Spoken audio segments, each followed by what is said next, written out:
Hey y'all, it is I, Shantae Jacqueline, and I'm here to help women heal and fall back in love with themselves after divorce through one-on-one coaching and a coaching program so that they can feel happy and whole again.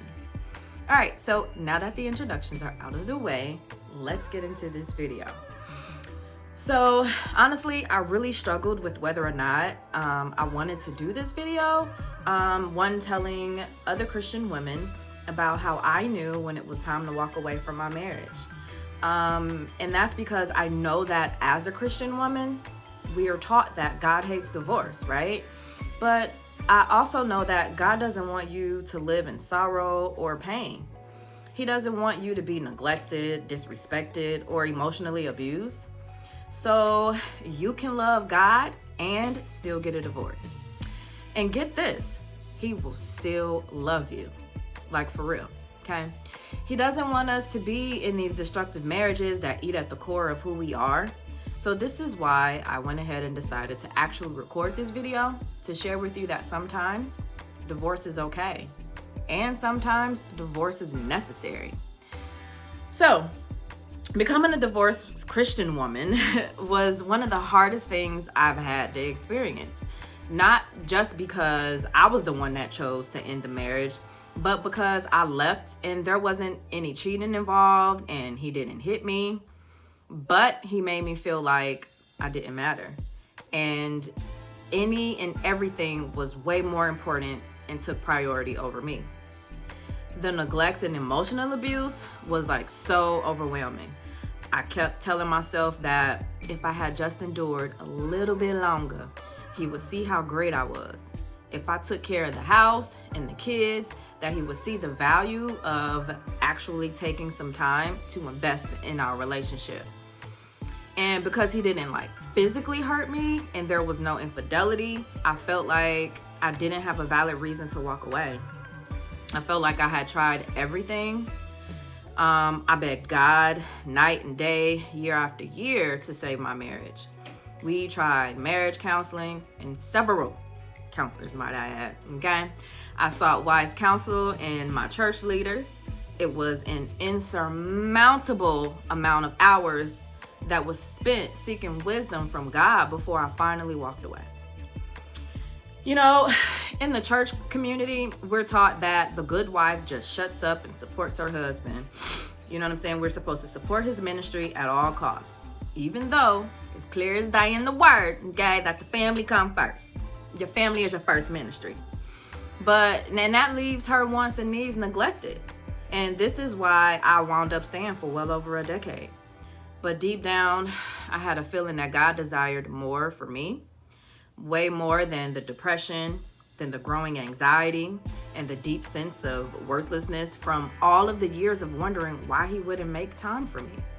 Like, why was I going on countless outings with the kids and no husband? Why weren't my needs even just a little bit important? And why was I not worthy enough? You know, a marriage must be safe and loving, or at least respectful, you know, where both people are grateful for and appreciative of each other. So here's how to know when it is finally time to walk away from your marriage. So the first one is the very obvious, being adultery. You don't have to, nor are you obligated to stay with someone who disrespects you in this way. And it ain't safe for you to be with someone who has no regard for you by being out here sleeping with folks, putting your health at risk. And then the second one, number 2, being addiction. If you're married to somebody who is addicted to drugs or certain behavioral patterns like gambling, for example, you're likely to experience financial stress, disrespect, and neglect. Right? And your spouse, he might apologize. He may promise that he'll never do it again, or he'll do better in the future, or even appear to be unaware how their addiction is even affecting your marriage in the first place. If they are not willing to seek the help and maintain a sustainable change, then that's not a healthy or thriving environment for you to be in, and it's time to go on out. And then the third one here, this is a physical abuse, right? So again, you are not obligated to stay with someone who disrespects you to the point of inflicting pain on you. And then the fourth one here, which is not as obvious abuse, but it's emotional abuse and neglect. This one right here can oftentimes be just as painful as physical abuse, but we kind of seem to undermine it and overlook it because there are no physical scars. But if you have ever felt like your spouse is always shifting the blame, he's always gaslighting you whenever you address an issue, he constantly puts you down or is verbally abusive, was manipulative or made you feel rejected, isolated, or intimidated, these are all clear signs that it's time to go. Especially if you have done the counseling and the therapy and there is still no change in sight. Like, we are taught to constantly pray, and that's great, to ask God to change him, but the real prayer should be, Lord, what is your will for my life moving forward? What is that direction that I should be going in? If that path or his will includes the two of y'all together, then you will see change. But if you don't, be content in your decision to walk away. Since walking through my own divorce, I have come to the conclusion that the reason why God hates divorce is because of the extreme amount of pain and suffering that it causes his children, right?